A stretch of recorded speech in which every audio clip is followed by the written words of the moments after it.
GSRTC માં senior clerk અને conductor નોકરી આપવાના બહાને લાખો રૂપિયાની છેતરપિંડી કરવામાં આવી અને પીડિત દ્વારા સતત 4 મહિનાથી પોલીસ ફરિયાદ માટે પોલીસ સ્ટેશનથી મુખ્યમંત્રી કાર્યાલય સુધી ધક્કા ખાઈ રહ્યા છે, પરંતુ તેની ફરિયાદ લેવામાં આવતી નથી। પીડિતાના કહેવા મુજબ તેને નોકરીનું સપનું દેખાડી ઠગાઈ કરી હોવાનું માલુમ પડ્યું હતું। આ અરજદારે પહેલા ખોખરા પોલીસ સ્ટેશન અમદાવાદ ખાતે ફરિયાદ નોંધાવવા અરજી આપેલ, ત્યારબાદ પહેલા 2 મહિના પછી વટવા જીઆઈડીસી પોલીસ સ્ટેશન ખાતે પોલીસ ફરિયાદ દાખલ કરવા ગયા હતા, પરંતુ સામાન્ય અરજી લઈ આજ દિન સુધી કોઈ જગ્યાએ ગુનો નોંધવામાં આવેલ નથી।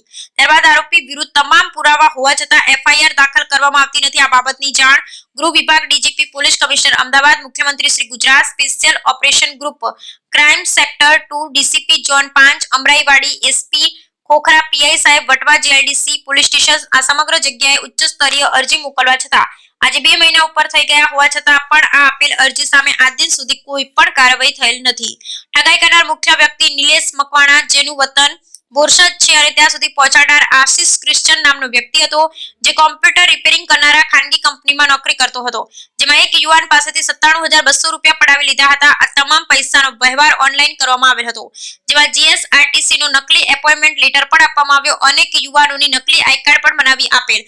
અંદાજિત 45+ જેટલા લોકો સાથે ઠગાઈ થયેલ છે। અરજદારોની માંગ છે તાત્કાલિક ધોરણે ઠગાઈ કરનારની એટલે કે નિલેશ મકવાણાની ધરપકડ કરવામાં આવે, તેના વિરુદ્ધ ગુનો નોંધવામાં આવે।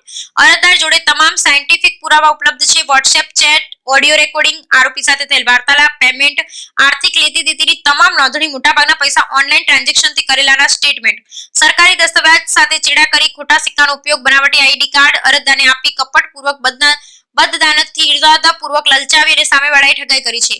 સરકાર આવા લેભાગુ તત્વો વિરુદ્ધ કાયદેસર કડક કાર્યવાહી કરે। આ અરજદાર જોડે તો ઠગાઈ થઈ જ છે, પરંતુ ગુજરાતમાં કે અન્ય કોઈ પણ સાથે આ પ્રકારની ઠગાઈ કે છેતરપિંડી ન થાય તેવો દાખલો બેસાડવામાં આવે।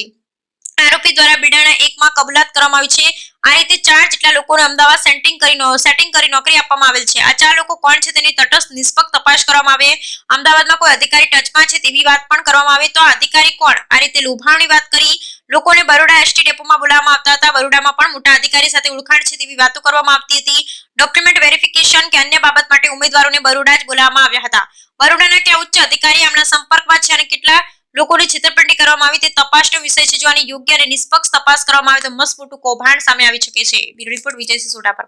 એવું લાગી શકે છે કે આમાં ભરતી કૌભાંડ થયું છે, છેતરપિંડી થઈ છે એવું લાગી શકે છે, પરંતુ આની જો ઊંડાણપૂર્વક અને નિષ્પક્ષતાથી જો તપાસ કરવામાં આવે તો આ ખૂબ મસ્ત મોટું કૌભાંડ છે।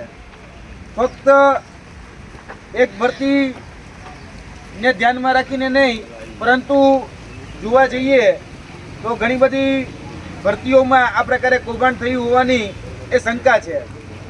આજે જે મુદ્દા વિશે અમે ચર્ચા કરવા જઈ રહ્યા છીએ એ મુદ્દો છે જીએસઆરટીસી એટલે કે ગુજરાતનું જે વાહન વ્યવહાર નિગમ છે તેની અંદર અલગ અલગ ભરતીઓમાં રિક્રુટમેન્ટ આપવાનું એક કૌભાંડ એ થયેલું છે, જેમાં ઉમેદવારો પાસેથી લાખો રૂપિયાની રકમ લેવામાં આવે છે અને તેને નકલી નિમણૂક પત્ર, એપોઇન્ટમેન્ટ લેટર, કન્ફર્મેશન લેટર અને તેની સાથે સાથે આઈ કાર્ડ એટલે કે જીએસઆરટીસીમાં તમને નોકરી મળી ગઈ છે એ પ્રકારના આઈ કાર્ડ પણ એ લેભાગુ તત્વો દ્વારા એ ઉમેદવારોને મોકલવામાં આવ્યા છે। અને આ જીએસઆરટીસીની અંદર જે કૌભાંડ થયું તેમાં આ બાબતની જાણ જ્યારે ઉમેદવારોને ખબર પડી કે ભાઈ અમારી સાથે છેતરપિંડી થઈ છે, ઠગાઈ થઈ છે, ત્યારે ખોખરા પોલીસ સ્ટેશનમાં સૌપ્રથમ આની જાણ કરવામાં આવી। ત્યારબાદ વટવા જીઆઈડીસી પોલીસ સ્ટેશન છે તેમાં પણ જાણ કરવામાં આવી।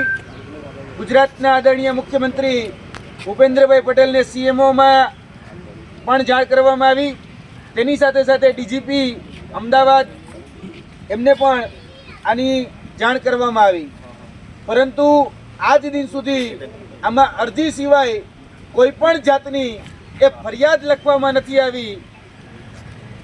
ગૃહ રાજ્યમંત્રી હર્ષભાઈ સંઘવી એવું કહેતા કે ભાઈ કોઈ પણ બાબતો એની ફરિયાદ ચોક્કસ લખાવી જ જોઈએ, પરંતુ છેલ્લા 6 મહિનાથી પીડિત એ ફરિયાદ માટે ઝંખી રહ્યા છે, વલખા મારી રહ્યા છે અને અલગ અલગ કચેરીઓના ધક્કા ખાઈ રહ્યા છે।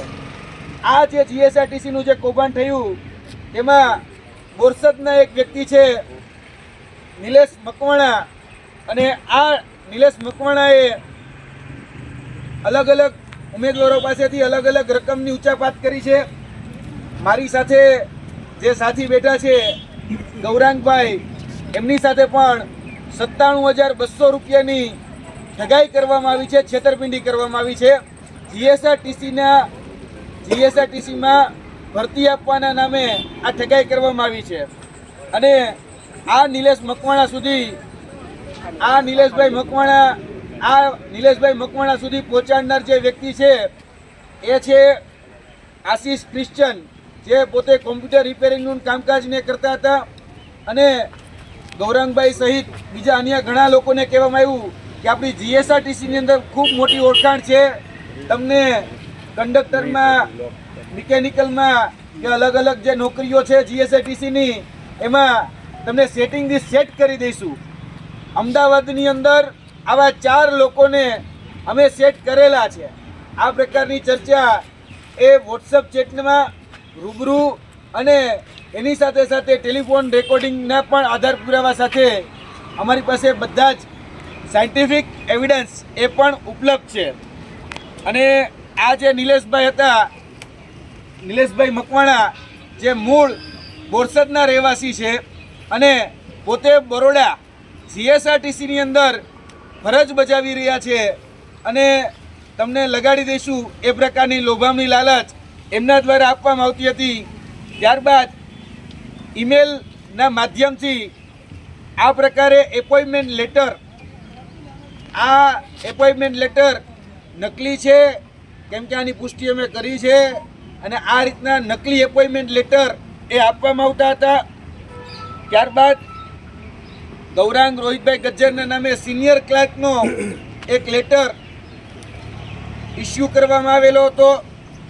તેની સાથે સાથે ફરજ ઉપર હાજર થવા માટે મિકેનિકલ સુપરવાઇઝરમાં મનોજભાઈ પટણી કરીને જે વ્યક્તિ હતા, તેમને પણ આ જ રીતે ખોટો, નકલી, બનાવટી એપોઇન્ટમેન્ટ લેટર આપ્યો હતો, અને એની પોસ્ટ આપી હતી મિકેનિકલ સુપરવાઇઝર.